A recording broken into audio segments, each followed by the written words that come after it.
नमस्कार दोस्तों, कैसे हैं आप सब लोग। आज की वीडियो हम डिस्कस करेंगे मार्केट न्यूज के बारे में। बट उससे पहले मैं आप लोगों को बता देता हूं कि जो मैंने आपको 2 दिन पहले बोला था कि हमारी मार्केट गिरेगी, थोड़ा सा सावधानी से ट्रेड करना, तो आज वैसे ही हुआ है। हमारी मार्केट गिरी है और मैंने वहां पे कुछ पॉइंट भी डिस्कस किए थे क्यों गिरेगी। आज फिर मैं आपको एक स्ट्रॉन्ग रीजन दूंगा कि आगे भी मार्केट गिर सकती है, तो वीडियो के लास्ट तक बने रहना दोस्तों। अगर आप लोगों को लगता है कि मेरी वीडियोस आपकी लाइफ में कोई वैल्यू ऐड कर रही है, आपको कुछ सीखने को मिलता है, तो प्लीज मेरे चैनल को सब्सक्राइब करना और वीडियो को लाइक करना। तो चलिए शुरू करते हैं। उससे पहले मैं आप लोगों को बता देता हूं कि निफ्टी आज हमारा 216 पॉइंट गिरा है 1.2% के अराउंड, और बैंक निफ्टी जो गिरा है 235 पॉइंट गिरा है 0.6% के अराउंड। आगे भी मार्केट गिर सकती है, उसका रीजन मैं आपको आगे वीडियो में बताऊंगा। उससे पहले हम न्यूज देख लेते हैं। तो हमारी पहली न्यूज है, सेबी जो है एक अकाउंट है अनामिक कंडक्टर्स के नाम से। ये एक्चुअल में कंपनी है, ये किसी लेडी का नाम नहीं है। तो इसके जो अकाउंट है उसको जो नॉन परफॉर्मिंग लोन है, एनपीए है, जो उसको सेल कर रही है, उसके अकाउंट को सेल कर रही है, मतलब बिडिंग लगा रही है उनकी। उससे जो रिकवर करेगी 102 करोड़ वहां से रिकवर करने की एसबीआई सोच रही है। अगर हम टाटा स्टील की बात करते हैं तो टाटा स्टील नीदरलैंड में 65 मिलियन यूरो का इन्वेस्टमेंट करने वाली है हाइड्रोजन के लिए। तो वहां से जो है मैन्युफैक्चरिंग होगी स्टील की नीदरलैंड के अंदर। तो ये एक बहुत बड़ी न्यूज है टाटा स्टील के लिए। अगर हम बात करते हैं एलएनटी की, तो एलएनटी ने एक डील साइन की है बीएमडब्ल्यू के साथ, जो कार मेकर है बीएमडब्ल्यू। 5 साल की ये डील होगी, मल्टी मिलियन डॉलर की ये डील है। बट यहाँ पे एक सोचने वाली बात है कि 5 साल की एक लॉन्ग टर्म की इन्वेस्टमेंट है, तो क्या हमें एलएनटी में इन्वेस्ट करना चाहिए इतने लंबे समय के लिए। और हमें यह भी नहीं पता कि इन्वेस्टमेंट तो अभी से स्टार्ट हो जाएगी, प्रॉफिट 5 साल बाद आना स्टार्ट होगा। तो कहीं ना कहीं ऐसी डील के लिए आप लोगों को सोचना होगा, मतलब जब भी आप इन्वेस्ट करते हैं किसी भी स्टॉक में। तो मैं तो अगर आप लॉन्ग टर्म के लिए जाते हैं एलएनटी के लिए, तो आप डेफिनेटली एलएनटी में इन्वेस्ट कर सकते हैं। अगर हम लुपिन की बात करें तो यूएस एफडीए से लुपिन को अप्रूवल मिल गया है एक टैबलेट बेचने का, जो टैबलेट कैंसर के कुछ सर्टेन ट्रीटमेंट के लिए यूज होती है।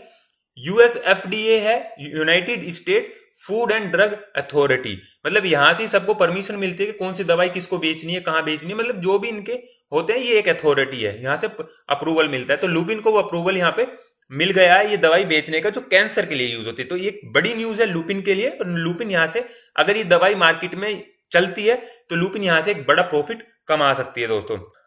नेक्स्ट न्यूज है हमारी मारुति सुजुकी। तो मारुति सुजुकी की जो सेल्स आई है वो 26% अप है। जो उन्होंने टोटल यूनिट जो सेल की है वो 1,65,000 के अराउंड सेल किया है। अगर हम बात करते हैं प्रीवियस ईयर की सेम मंथ के लिए, तो उन्होंने प्रीवियस ईयर जो सेल किए थे, सोल्ड हुई थी उनकी जो टोटल यूनिट थी वो थी 1,30,000 के अराउंड। तो इनकी जो अप है वो एक अच्छी है, 26% की एक अच्छी सेल ग्रोथ मानी जाती है। तो अगर आप मारुति सुजुकी में इन्वेस्ट करते हैं तो ये आपके लिए एक बहुत बड़ी न्यूज हो जाती है कि मारुति सुजुकी ने काफी अच्छी यहाँ पे इंप्रूवमेंट दिखाई है अपनी सेल्स ग्रोथ के अंदर। अब इंडिया की अनएम्प्लॉयमेंट की बात करें तो जो इंडिया की अनएम्प्लॉयमेंट है पिछले 4 साल की लोअर हिट किया है। 7.6% का अपना अनएम्प्लॉयमेंट आया, जो सबसे कम है पिछले 4 साल का। ये एक अच्छी न्यूज है इंडिया के लिए कि इंडिया का जो है धीरे धीरे अनएम्प्लॉयमेंट कम हो रहा है, लोग धीरे धीरे ग्रो कर रहे हैं। यहाँ पे पेंडेमिक भी आया था, उसके चलते भी काफी ज्यादा लोगों की जॉब्स गई थी, लेकिन अब धीरे धीरे वापिस से चीजें न्यूट्रलाइज होने लगी है। तो ये एक अच्छी गुड न्यूज है हमारे लिए। तो दोस्तों, जो मैं वीडियो के स्टार्टिंग में आप लोगों को बोल रहा था कि मैं आप लोगों की कैसी न्यूज बताऊंगा कि जिससे आप बोलोगे कि हाँ कहीं ना कहीं मार्केट अभी गिर सकती है, और आप लोगों को इस पॉइंट को कंसीडर करना होगा, वो ये है कि यूएस की जो जीडीपी की ग्रोथ आई है वो माइनस में आई है, यूके की जो ग्रोथ आई है वो माइनस में आई है, जर्मनी की 0.1, चाइना की 0.4। तो देखिए किसी की भी ग्रोथ अच्छी नहीं है, सिर्फ इंडिया की ग्रोथ डबल डिजिट में आई है, 13.5% की इंडिया की ग्रोथ आई है। तो हमारे लिए तो ये प्लस पॉइंट है, हमारी जीडीपी आई है। और मुझे बहुत खुशी है कि हमारे देश की जीडीपी जो डबल डिजिट में आई है, बट यूएस यूके की नहीं आई है। तो कहीं ना कहीं यूएस और यूके आने वाले टाइम में, देखो ये तो आप जानते ही हैं कि यूएस और यूके से हमारे देश में इंपैक्ट पड़ता है, हमारी स्टॉक मार्केट पे इंपैक्ट पड़ता है।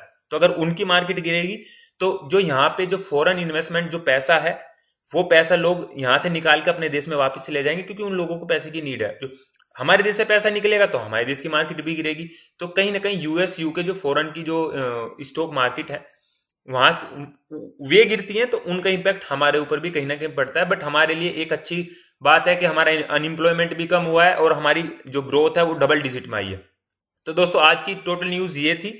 मार्केट में ध्यान से इन्वेस्ट करें, पूरी एनालिसिस करने के बाद ही मार्केट में इन्वेस्ट करें। अगर आपको ये वीडियो पसंद आई है तो प्लीज वीडियो को लाइक करना, शेयर करना और चैनल को सब्सक्राइब करना। थैंक यू दोस्तों।